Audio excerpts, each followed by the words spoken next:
Namaste, Vanakkam. Welcome to MMK The Eagle View. So today we are going to see a very important update on a very a less spoken country or a less spoken geopolitical heavyweight. It's no one else than Japan. So Japan, we know how they fought in World War II, what an ambition they had. Literally they went on and on even after Italy and Germany surrendered. Eventually they were nuked not once, twice. Subsequently it had become a kind of a protected state of US, where the sizable defense of Japan was in fact outsourced to US. Now Japan faces its existential threat from the new uprised power called China and their old rival, which is Russia. So they have this continuous issue of facing security threat, not only threat but an existential crisis in terms of China and a very old enemy called Russia. So now they have done major sweeping changes. Let's see one by one what they have been doing since the past 3-4 years. And these changes will have a very major impact on the geopolitics of Indo-Pacific region. So let's go one by one. Now, per se, when we say Japan, so you should also read about their Article 9 of their constitution. So if you read the Article 9, it shows as a constitution, the country is supposed to be very defensive, not venture into any power struggle, be neutral, and waging war is kind of out of scope. So you would have seen that impact for the past 70 plus years in Japanese history.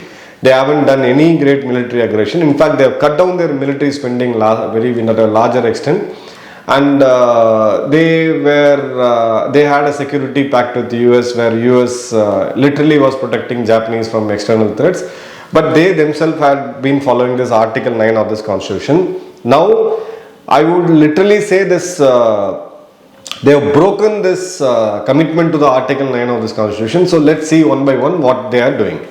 So Japan has something called ODA, Official Development Aid.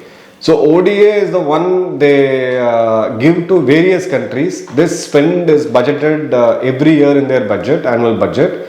Like for financial year 23 and 24, they have budgeted it and they presented it. So various countries get aid. India had got a lot of aid. We have built hospitals, we have built metros. Many of our metro projects have got loans through this. So it comes at a very subsidized rate of interest with a very transparent and with a very flexible agreement, unlike China what we saw earlier. So this is a very different set of this thing. Most of the countries request Japan to give them the ODA. Now, in the current year, there's announced something called OSA, which is Official Security Aid. Now, ODA has a very stringent condition as far as the quality of the project, the timeline of the project. More and above, should be only used for a non-military purpose. You can build a hospital for civilians, but you cannot build an hospital for a military. It cannot be a military hospital. You can't buy weapons, you can't modernize, or you can't invest into some technology which is related to defense. This is purely, ODA is purely meant for, ODA is purely meant for the growth in terms of a country's infrastructure and economy, but not related to military. But OSA per se is a military aid. It means no words, it's a clear, it's a clear military aid. So this comes under the Security Assistance Framework, which was tabled in the current year Parliament. So Security Assistance Framework has now become the official policy decision of the government, which has been voted unanimously by their Parliament. So what does this Security Assistance Framework, under which this OSA comes in, Official Security Aid. So Official Security Aid means three things. Giving cutting edge technology defense tools to the country, to the receiving country, or giving them funds to buy weapons, all likely it will be US or Japanese weapon, or giving them money to produce their own weapon with a joint venture with a Japanese company or a Japanese technology. They broadly falls under this three category. In the current year, they have given this fund to Philippines in terms of equipping Philippines with high-end, high-technology radars. They have given this OSA to Vietnam, and third would be the most surprising one, it's Djibouti. Djibouti, we know it's a very hyped place in terms of Chinese naval base being built there, Chinese runways being built there, China's ambition of ruling the world, the first instant of China getting out of the South China Sea and entering into the Indian Ocean region is its military base in Djibouti. Now Japan is providing security assistance, weapons and radars to Djibouti as well. What has been given by Japan is yet to be disclosed, but we can safely assume it's going to be a maritime related security deal. All likely it would be a radar or a surveillance thing. So we'll see who is the next line of countries whom Japan is going to provide this OSA fund, okay, official security aid. Now this is going for the current next year. They have already sent the request to the parliament. The cabinet has already sent the request to the parliament. Philippines, Bangladesh, Malaysia and Fiji. So these are the 4 countries which has been proposed by the Japanese lawmakers, and all likely they are about to clear close to 2 billion US dollars as a budget for this 4 countries. So now we saw the current year it is Vietnam, Philippines and then Djibouti, if you see the map, and in the second phase which is in 2024 again Philippines, Bangladesh, Fiji Island and Malaysia. So if you look at this, it's a clear shift. Firstly, they have shifted away from Article 9, which literally means breaking away from Article 9 of their constitution. Second, from the developmental aid perspective, developing the poor countries, helping the developing nations to become a developed nation. So those things are all gone now. Now it is a clear security aid. It means they are going to equip these countries with Japanese technology, weapons and equipments. But if you keenly observe this, it's a very easy thing for all of us to guess. The common objective here is China. China has water disputes with Vietnam. It has a very serious dispute with Philippines. It has a naval base with a smaller country, Djibouti, which has almost gone into the hands of China now because of their depth-up diplomacy. They have problems with Malaysia. They have problems with Fiji Island. Their investments are under scrutiny in Bangladesh. And Philippines is up in their arms. Philippines, in fact, their Coast Guard went and destroyed the artificial barrier put by the Chinese Coast Guard in their territorial waters. So the objective here is clearly China. Now, do the military power of Japan be compared with China? The answer is no. Both have a very, very higher level of asymmetry. China is 5 to 7 times stronger in terms of their naval force, in terms of their missile, in terms of their military personnels, arms, equipments and aircrafts. Whereas Japan is not. It's a very small country and with a very severe aging population. So they got to find other ways of dealing with China, which is both tactical and strategical. So they have clearly moved into a strategical lane to equip all those countries which surround China, all those countries which are already influenced by China, all those countries where the Chinese have got a very, very bad reputation in terms of their depth-up diplomacy. So Japan is playing its card well. Now coming to the Article 9 of their constitution. So it was supposed to be a defensive nation, right? Now they have almost doubled their defense spending as percentage GDP. It's in excess of 4% now. They are a very small nation, an island nation. So strategically, they want to focus more on anti-ship missile, which is launched from the surface.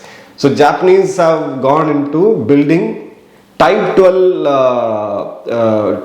variety of surface to ship missiles, which is very unique to Japan. They have not disclosed it much about, or they not kind of exposed it to the world. It's purely made in Japan. It's a Japanese technology, cutting edge. We know the quality of Japanese technology is always higher. So this Type 12 has gone into the mass production now. It has got a range of 500 kilometers. It can take on any Chinese ship coming into the East China Sea and even certain parts of China and also in the Taiwan Strait. So if Taiwan has to defend itself tomorrow, these missiles from Japan can land up on the Chinese ship we are trying to attack Taiwan. So the game is now very clear. They are going on an offensive mode. They are going mass production of these missiles, surface to anti-ship missiles, K-12, and they are going to modernize it as well. Now, what is the next update here? Now the update here is we are supposed to be operational ready by 27-28. Now they fast tracked it. It will be ready as early as 25 and 26. When Japanese commit to a time, they mean it and they commit to a time. They don't work like our government agencies here, where we take 40 years to kind of make a fighter aircraft, another 30 years to make our own battle tank. I don't want to name the organization. People have mixed reactions to it, but you all know what I mean it. So they are fast tracking it. And they have also gone into technology development of mass production of speed glide bombs. So speed glide bombs are literally tough to be intercepted. Firstly, floating ammunition, we know loitering ammunition, we know it kinds of floats and it can go and hit a target till such time it keeps loitering into the enemy territory. Now speed glide is like literally it glides down. It avoids a radar range, it flies low, it dodges, it moves pretty fast. Now dodging, moving at a higher speed, escaping the radar. Only when you are in the eyes of the radar you can be intercepted. This is a very basic principle. Now this is going to create a havoc in terms of safeguarding the Chinese ships. Now China has been crying foul about it. That's a different story. We'll come to it. But this is very high-end technology which will be relevant at least for the next 10 to 15 years in the battlefield, especially in the maritime battlefield. Now India has to think either to self-develop, indigenously develop this, or we and Japan are very, very good friends. We need to have the security cooperation one-on-one with Japan to get this technology here, because this is going to be a big game changer as far as the battlefield and the seas are concerned. So speed gliding bomb and K-12, their main arsenal in terms of defending their country from Chinese threat. And they have also changed their military doctrine. Now they have started speaking about preemptive strikes on China. Whenever they feel that China is up in arms to attack Japan in terms of concentrating their naval forces, in terms of concentrating their missile forces, we know how big sophisticated Chinese rocket force they have. So if those instances come in, Japan has decided to preempt the strike with these missiles and with certain other American missiles on those targets which are kind of assembled to stage forward to attack Japan. Now preemptive strike is something which they are speaking after World War II, after 1942. So this is again a big game changer as far as Japan is concerned. Now what China is saying? China says that Japan's all this move is to divert their a failure in Fukushima nuclear water waste disposal. We and ASEAN nations are good friends. That's the biggest joke. Another biggest joke. You are good friends and then you have the 7-line, 8-line, 9-line. Anything in South China Sea is yours, right from lobsters to prawns to squids to whatnot in the sea. Everything is mine, and then you become good friends with ASEAN nation. Nevertheless, now China says that we are good friends with ASEAN countries. Just by doing this small defense deal and by giving this free meal of defense pieces, it's not going to alter anything. Japan is militarizing the East China Sea. Japan is trying to destabilize it. Japan is trying to target China. Japan doesn't understand geopolitics. Japan has violated Article 9 of their constitution. Who the hell are you be bothered about they violating their constitution? Article 9 of the constitution is for the Japanese people. It's a democratic country. The people of the country have elected a government who have gone to change the policy as per the times and the prevailing geopolitical situations. Now Japan, like China, is now crying foul all about it. And we know the mouthpieces come online and then they flex a muscle, it's just a matter of minutes. Japan can be eradicated from the map. All this bravado which Chinese newspapers do.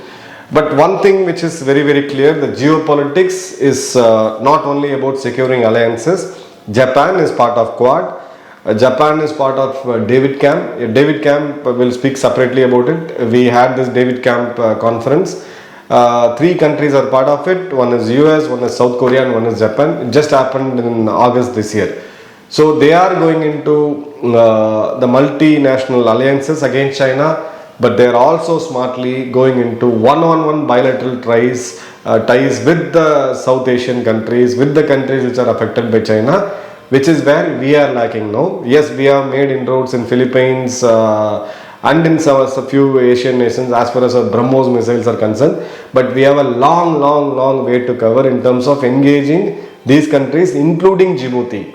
They have established a naval fleet. That doesn't mean that we cannot go enter the country. We have to find ways and means, use our soft power, use our credibility, use our respect as a democratic nation to get into these countries.